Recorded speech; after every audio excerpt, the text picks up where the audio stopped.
नरेंद्र मोदी की जो जीत है वो खित्ते के लिए क्या लेकर आएगी?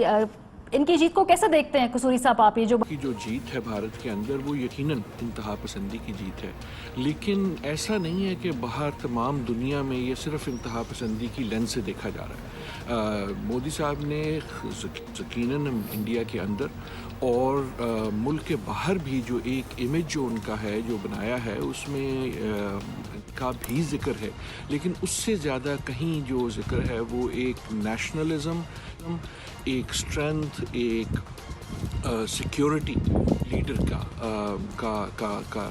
इमेज है। और मेरे ख्याल में आलमी सतह पे ज़्यादा उनको एक स्ट्रॉन्ग सिक्योरिटी लीडर की तरह देखा जाएगा। और इस वक्त जो है कई ममालिक जो हैं उसको मुस्बत भी देखेंगे, खुसूसन अमेरिका जो है वो देखेगा कि इस खत्ते में जहाँ चीन की एक राइज़ है वहाँ एक उनका एक जो एलाई है इंडिया, उसमें एक स्ट्रॉन्ग लीडर आ गया है। इनका ट्रैक रिकॉर्ड देखते हुए इसे खुश आइंद करार दिया जाए या अब और ज्यादा मोहतात और ज्यादा चौकन्ना रहना होगा चौकीदार से? देखें, बज़ाहिर तो एक ख़तरे की घंटी है, लेकिन जिस तरीके से अभी आपने बात की है कि जो इलेक्शन कैंपेन में जो उनका फोकस रहा है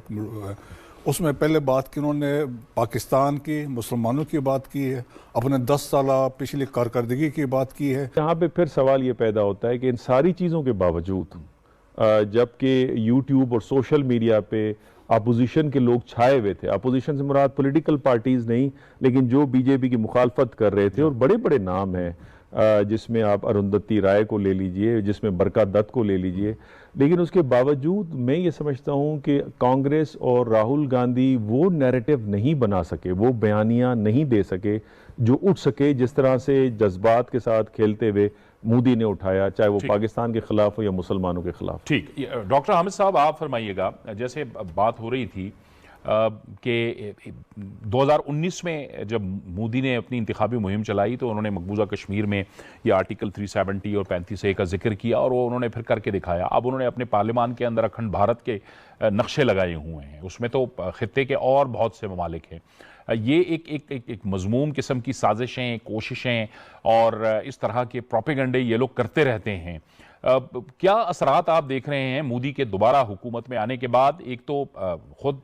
भारत के अंदर जो हालात हैं अंदरूनी हालात के लिए, और फिर जाहिर है उसके असरात तो बैरूनी तौर पे भी होंगे। अंदर की जो 3 अहम शख्सियात हैं मोदी की हुकूमत में, खुद मोदी, अमित शाह और अजीत देवल, ये मिलकर जो खुद एक तरह से जो अपना पागलपन जाहिर कर रहे हैं, कहीं वो पाकिस्तान पर चढ़ाई की बातें करते हैं, वो बात करते हैं, कुछ आंखें दिखाते हैं, कहीं वो नेपाल की सरहद को खत्म करने की बात करते हैं,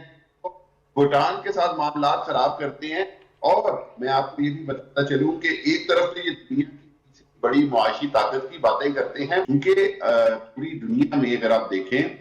इजराइल को देखें आप, उसके बाद ऑस्ट्रिया में देखें, आपने हॉलैंड में देखें, एक